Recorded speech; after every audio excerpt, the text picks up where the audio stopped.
Party మోసం చేసింది. ఇక టిఆర్ఎస్ పార్టీ 9.5 సంవత్సరాలు ఈ రాష్ట్రాన్ని పరిపాలించి ఎక్కడికక్కడ ఇచ్చినటువంటి ఏ ఒక్క హామీని కూడా నిలబెట్టుకోక అధికారంలో ఉన్నప్పుడు పనులు చేయడం చేతగాక ₹1,00,000 రుణమాఫీ చేస్తామని చెప్పి దానిలో 20% మంది రైతులకు కూడా టిఆర్ఎస్ పార్టీ ఆ రోజు ₹1,00,000 రుణమాఫీ చేయలేదు. 80% మంది రైతులకు ఇంకా ₹1,00,000 రుణమాఫీ కాలేదు.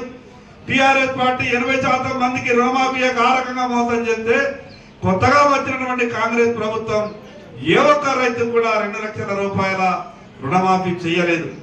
అందుకే భారతీయ జనతా పార్టీ ఎప్పుడూ ఒక ఆలోచన చేస్తుంది, రాజకీయాలలో విలువలతో కూడినటువంటి రాజకీయాలు చేయాలి.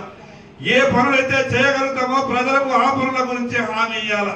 కానీ ఎన్నికలప్పుడు ఒక మాట, ఎన్నికలైన తర్వాత ప్రభుత్వం ఏర్పడ్డ తర్వాత ఇంకొక మాట. ఈ రాజకీయ పార్టీల ఆలోచన ఈ రకంగా ఉన్నది. అందుకే మీ అందరికీ విజ్ఞప్తి చేస్తున్నా, రాజకీయ పార్టీల నిబద్ధత గురించి, రాజకీయ పార్టీల ఆలోచన గురించి ప్రజలు ఆలోచించాల్సిన అవసరం ఉంది. ఎన్నికల సమయంలో ఏది పడితే హామీ ఇస్తున్నారు, కానీ ఓట్లు అయిపోయిన తర్వాత ఏమైంది సారు నువ్వు చెప్పినావంటే లేని కారణాలు చెప్పే ప్రయత్నం చేస్తున్నారు. గతంలో టిఆర్ఎస్ పార్టీ కేంద్రం నుండి నరేంద్ర మోడీ గారు ప్రధానమంత్రి ఆవాస్ యోజన కింద లక్షల ఇల్లు ఈ తెలంగాణ రాష్ట్రానికి ఇస్తే ఏ ఒక్క ఇల్లు కూడా ఆదిలాబాద్ రానియకుండా చేశారు. నేను అందుకే మొన్న ప్రభుత్వాన్ని కూడా అడిగిన, ఈ రోజు పేద ప్రజలు ఇల్లు లేనటువంటి వాళ్ళు విపరీతమైన బాధలలో ఉన్నారు. గడిచిన 10 సంవత్సరాలు ఏ ఒక్క ఊరికి కూడా ఒక ఇల్లు రాలేదు. కొత్తగా వచ్చినటువంటి ప్రభుత్వం ఇల్లు ఇస్తుందని 5 లక్షలని ఒకసారి అన్నారు, 6 లక్షలని ఇంకొకసారి అన్నారు. కానీ ఈ 100 రోజుల లోపల ఏ జిల్లాకు, ఏ తాలూకాకు, ఏ ఊరికి కూడా ఒక ఇల్లు కూడా కాంగ్రెస్ ప్రభుత్వం మంజూరు చేయలేదు. మొన్న ప్రధానమంత్రి గారు ఆదిలాబాద్కు వచ్చినప్పుడు ఆదిలాబాద్ ప్రజలందరి తరఫున విజ్ఞప్తి చేసిన, ప్రధానమంత్రి ఆవాస్ యోజన కింద గతంలో టిఆర్ఎస్ పార్టీ ఈ రాష్ట్రాన్ని మోసం చేసింది. ఢిల్లీ నుండి వేల కోట్ల రూపాయలు పంపించినా కూడా ఆ ఇళ్ళని, ఆ డబ్బుని మన దగ్గరికి రానియలేదు. కొత్తగా వచ్చినటువంటి కాంగ్రెస్ ప్రభుత్వాన్ని కూడా అసెంబ్లీలో అడిగిన, గతంలో టిఆర్ఎస్ పార్టీ తీరు మీరు కూడా మోసం చేస్తారా? నరేంద్ర మోడీ గారు ఇచ్చేటటువంటి ఇళ్ళని కేవలం హైదరాబాద్కే ఇస్తారా, లేదా మా వెనుకబడ్డటువంటి ఆదిలాబాద్ కూడా ఇవ్వాలని నేను మొన్న అసెంబ్లీలో అడగడం జరిగింది. ఆ రోజు చెప్పినాం, ఇందిరమ్మ ఈ పేరు పెట్టుకుంటామని చెప్పారు. మీరు ఇందిరమ్మ పేరు పెట్టుకొని పక్కకు వాజ్పేయి పేరు కూడా పెట్టండి. కేంద్ర ప్రభుత్వం ఈ రోజు డబ్బు ఇవ్వడానికి సిద్ధంగా ఉంది. ప్రధానమంత్రి గారు ఆవాస్ యోజన కింద ఇల్లు ఇవ్వడానికి సిద్ధంగా ఉన్నారు. కాబట్టి వెంటనే వెనుకబడ్డటువంటి ఆదిలాబాద్ కు ఇల్లు కావాలని అడిగిన. ఈ జూన్ 4వ తారీఖు వరకు ఎన్నిక ఉన్నది. జూన్ 4వ తారీఖు వరకు రాష్ట్రంలో ఎటువంటి అభివృద్ధి కార్యక్రమాలు జరిగాయి. అందుకే మీ అందరికీ మరొకసారి నేను విజ్ఞప్తి చేస్తున్నా, మీరంతా ఓట్లేసి గెలిపించినటువంటి నాకు మీ అవసరాలు ఎప్పుడున్నా, ఎక్కడున్నా, ఎక్కడ ఎటువంటి ఏ ఇబ్బంది ఉన్నా ప్రజల కొరకు పోరాటం చేసే బాధ్యత నాది. ప్రభుత్వం ఏదైనా కావచ్చు, నాయకులు ఎవరైనా ఉండొచ్చు, కానీ ప్రజల అవసరాలు తీర్చిన వాళ్ళే నాయకులు అవుతారు. ఇక్కడ ఇల్లు లేనటువంటి పేద వాళ్ళందరికీ ఇల్లు కావాలా. ఈ 4వ తారీఖు తర్వాత, జూన్ 4వ తారీఖు తర్వాత ఈ రాష్ట్ర ప్రభుత్వ విధానం ఏందో స్పష్టంగా మనకు అప్పుడు అర్థమవుతుంది. ఇల్లు లేనటువంటి పేద వాళ్లకు ఇల్లు ఇచ్చే వరకు మీ అందరి వరకు ఈ ప్రభుత్వం మీద పోరాటం చేసే బాధ్యత నాది. పార్టీలో చేరుతున్నటువంటి నాయకులందరికీ, యువకులందరికీ విజ్ఞప్తి చేస్తున్నా. అదేవిధంగా ఈ రైతులు పడుతున్నటువంటి కష్టాలు పోవాలంటే రాష్ట్రంలో ఫసల్ బీమా అమలు కావాలని అసెంబ్లీలో అడిగిన. ఆ రోజు కాంగ్రెస్ పార్టీ, టిఆర్ఎస్ పార్టీ అన్నారు, ఫసల్ బీమా వల్ల రైతులకు ఏం మంచి జరుగుతుంది, రైతులకు ఏం న్యాయం జరుగుతుంది అన్నారు.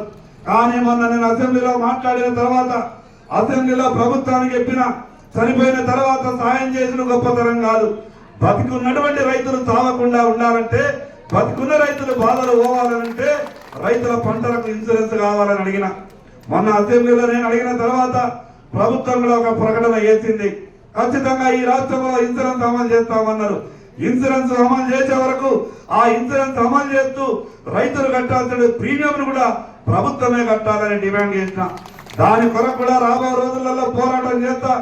రైతుల రుణమాఫీ విషయంలో కానీ, ఇన్సూరెన్స్ విషయంలో కానీ, గరీబులకు ఇళ్ల విషయంలో కానీ తప్పకుండా రేపు రాబో రోజులలో మీ తరపున ఉండి మీకు న్యాయం జరిగే వరకు నా వంతు ప్రయత్నం చేస్తానని ఈ సందర్భంగా తెలియజేస్తా ఉన్నాను. క్రాప్ లోన్ పెండింగ్ ఉన్నా కూడా డోక్రాలకు వెళ్ళి కట్టిగేసుకుంటామంటారు. క్రాప్ లోన్ కట్టకుంటే డోక్రా లోన్ ఇవ్వమని చెప్తారు. ఇంటికి ఎప్పుడు ఏమైనా జరగచ్చి ఎప్పుడు చుట్టాల ముందర ఇద్దరు తీసుకువచ్చారనేటువంటి పరిస్థితి ఉన్నది. లక్షల రూపాయల అప్పులైన ఎంత కడుతున్నామో, ఏం వస్తున్నదో, ఎంత వడ్డేస్తున్నారో ఏ డోక్రా మహిళలకు అర్థం కానటువంటి పరిస్థితి ఉన్నది.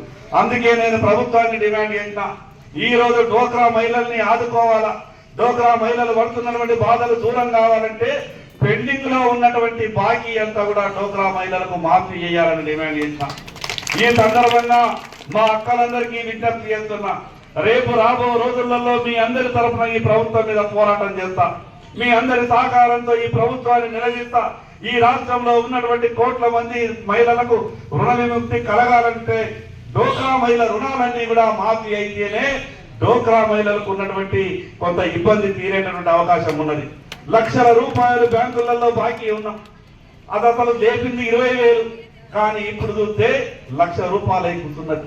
సబ్సిడీ ఇచ్చినామని చెప్తారు, గ్రూపులకు రాయితీలు ఇచ్చినామని చెప్తారు, మేము అన్ని రకాలుగా ఆదుకుంటున్నామని చెప్తారు, కానీ 20,000 తీసుకున్నటువంటి లోను 1,00,000 అయిందో కొందరికి 1,50,000 కూడా అయిపోతున్నది. నేను అందుకే డ్వాక్రా మహిళా సోదరులందరికీ విజ్ఞప్తి చేస్తా ఉన్నాను, రేపు రాబో రోజులలో ఎమ్మెల్యే కాకముందు పాయల్ శంకర్ మీ కొరకు ఎట్లా పోరాటం చేస్తున్నానో ఎమ్మెల్యే అయిన తర్వాత కూడా నేను ప్రజల కొరకు పోరాటం చేసే ప్రయత్నం చేస్తా. ఎమ్మెల్యే ఏంది ప్రజల కష్టాలు దూరం చేయడానికి నేను ప్రజల మధ్యన ఉండే ప్రయత్నం చేస్తా, ఈ ప్రభుత్వం మీద ఒత్తిడి తీసుకొచ్చే ప్రభుత్వం చేస్తా. నేను ఆ రోజు కూడా నేను చెప్పిన, నేను నా స్వార్థం కొరకు రాజకీయాలలో లేను. ఎలక్షన్ల ఒక తీరు, ఎలక్షన్ అయిన తర్వాత ఒక తీరు, ఓట్ల కొరకు వచ్చినప్పుడు ఒక మాట. మాకు చేయాలంటే మాకు ఎంత టైం పట్టాలా, గట్లెట్లా కుదురుతుంది, మీరు గిట్టగానం లాగేస్తే గిట్టగానం గట్టి కలిగితే ఎట్లా కుదురుతారు అంటారు. మరి ఓట్లప్పుడు ఎందుకు ఆలోచించుకోలేదు? మేము అధికారంలోకి వస్తే 2,00,000 రూపాయల రుణమాఫీ చేస్తామని మీరే చెప్పింది కదా, మేము అధికారంలోకి వచ్చాయంటే ఇల్లు కట్టిస్తామని మీరే చెప్పింది కదా, మేము అధికారంలోకి వచ్చాయంటే 2,00,000 రూపాయల పెన్షన్ 4,000 చేస్తామని చెప్పింది కదా, మేము అధికారంలోకి వచ్చాయంటే ఇంట్లో ఇద్దరు ముసలోళ్ళు ఉంటే ఇద్దరు ముసలోళ్ళు కూడా పెన్షన్ ఇస్తామని చెప్పింది కదా. ఇప్పుడేమంటారు? మేము అనుకున్నాం కానీ అంతకుముందు పరిపాలించిన టిఆర్ఎస్ పార్టీ చంద్రశేఖరరావు, కేసీఆర్ అంతా ఖజానా ఖాళీ చేసిండు, మామా అన్నులు కొడుకులు అంతా కలిసి తినేసి వెళ్ళిపోయిండు, మా దగ్గర ఇలా ఈతందుకు ఏమీ లేదు, అందుకే మాకు కొంత ఇబ్బంది అవుతున్నది అని అంటారు. మరి ఈ మాట మీకు ముందు వెళ్ళదా? రాష్ట్ర ఖజానా ఖాళీ అయిందని తెలుసు, తెలంగాణ రాష్ట్ర ఆర్థిక పరిస్థితి అగమ్య గోచరంగా ఉందని తెలుసు, కేసీఆర్ ఈ రాష్ట్రాన్ని సర్వనాశనం చేసిందని తెలుసు. మరి ఇవన్నీ తెలిసిన తర్వాత హామీలు ఇచ్చేటప్పుడు ఎందుకు ఆలోచించలేదు? కాంగ్రెస్ పార్టీ ఏమనుకున్నదంటే హామీ ఇచ్చేద్దాం, మంది ఓట్లేస్తారు, ఓట్లేసిన తర్వాత మనం చేసినా చేయకుండా 5 ఏళ్ళు కుర్చీలో ఉంటాం కదా, మనం అడిగేటోళ్ళు ఓళ్ళున్నారు, చేసినా చేయకుండా ఏం కాదు అని అనుకుంటారు. కానీ కాపురి నుండి కాంగ్రెస్ ప్రభుత్వానికి హెచ్చరిస్తున్నాం, మీరు ప్రజలకు ఇచ్చినటువంటి హామీలు నెరవేర్చాల్సిందే, ప్రజలకు ఇచ్చినటువంటి వాగ్దానాలు పూర్తి చేయాల్సిందే. ఏ గరీబ్ వాళ్ళకైతే ఇల్లు లేని వాళ్ళందరికీ ఇల్లు ఇస్తామని చెప్పారు కదా, ప్రధానమంత్రి ఆవాస్ యోజన కింద నరేంద్ర మోడీ గారు ఢిల్లీకి వెళ్ళి పైసలు పంపాడు, పోయిన సర్కారు వాళ్ళకు పైసలు పంపాడు. ఊళ్ళల్లో ఎందరో మంది గరీబ్ వాళ్ళకు ఇల్లు లేవు, ఇక నేను కూడా 2.5 లక్షల రూపాయలు కలుపుతున్నా, మీరు ఒక 2.5 లక్షల రూపాయలు కలిపి ఊళ్ళల్లో ఇల్లు కట్టి ఇల్లంటే కేసీఆర్ వాళ్ళంతా కూడా అప్పుడు ఏం చెప్పినట్టు కట్టిస్తాం సార్, 2.5 లక్షలతో మీకు ఇల్లు కాదు, మేము 5 లక్షలు కలిపి బాగా పెద్ద ఇల్లు కట్టిస్తామని చెప్పారు. వాళ్ళు కట్టియలేదు. కొత్తగా వచ్చినప్పుడు కాంగ్రెస్ ప్రభుత్వం కూడా మన అసెంబ్లీలో అడిగిన, కేంద్రం సహాయం చేయడానికి సిద్ధంగా ఉన్నది, కేంద్ర ప్రభుత్వం అనేక విధాలుగా అన్ని లక్షల కోట్ల రూపాయలు ఈ రాష్ట్రానికి ఇస్తున్నది. ప్రధానమంత్రి ఆవాస్ యోజన కింద 1000 రాష్ట్రాలలో కోట్ల మందికి ఇల్లు వచ్చినాయి, ఈ రాష్ట్రంలో కూడా ఇల్లు కట్టియాలని నేను అడిగిన. మొన్న ముఖ్యమంత్రి చెప్తాడు, కొంచెం సమయం ఇవ్వండి, నేను ఖచ్చితంగా చేస్తానని అన్నాను. నేను అందుకే ఈ ప్రభుత్వాన్ని ప్రజలందరి తరఫున అసెంబ్లీలో నిలదీసిన. రైతుల గురించి పట్టించుకునే నాదులు లేకుండే. మీరు ఒక్కసారి ఆలోచించుకోండి, ఈ తెలంగాణ రాష్ట్ర అసెంబ్లీ చరిత్రలో రైతుల గురించి మాట్లాడినటువంటి మానవులు లేకుండే. వాళ్ళ గురించే మాట్లాడుకుంటుండే, వాళ్ళకి ఏమేం కావాలన్నా లోపల అడిగి పంచుకుంటుండే. కానీ నేను అసెంబ్లీలో అడుగుపెట్టి మొదటి రోజే ఈ రాష్ట్రంలో రైతులు పడుతున్నటువంటి కష్టాల గురించి అడిగిన. ఆ రోజు ఫసల్ బీమా కొరకు మనం పడ్డటువంటి బాధ అంతా ఇంత కాదు. రైతు పంట వేసిన తర్వాత ఎప్పుడు ఎక్కడికి వెళ్ళి ఏమొచ్చి పంట నష్టపోతుందో తెలియదు. ఒకసారి వర్షాలు ఎక్కువ పంట నష్టపోతుంది, ఒకసారి దానికి ప్రభుత్వం చెప్పింది లేదు, నరేంద్ర మోడీ సగం పైసలు కడుతున్నాడు కదా, మేము కూడా సగం పైసలు కడతాము, రైతు బీమా పథకాన్ని ఈ రాష్ట్రంలో అమలు చేద్దామని చెప్పిండు. నేను అందుకే ఈ ప్రభుత్వాన్ని డిమాండ్ చేసిన, రైతు బీమా అమలు కట్టి కాదు, రైతులు కట్టేటటువంటి డబ్బు కూడా రాష్ట్ర ప్రభుత్వమే కట్టాలని డిమాండ్ చేసిన. రేపు ఈ జూన్ 4వ తేదీ తర్వాత పార్లమెంట్ ఎన్నికలు అప్పటికి పూర్తి అయిపోతాయి. ఈ రైతుల సమస్య గురించి నేను మాట్లాడే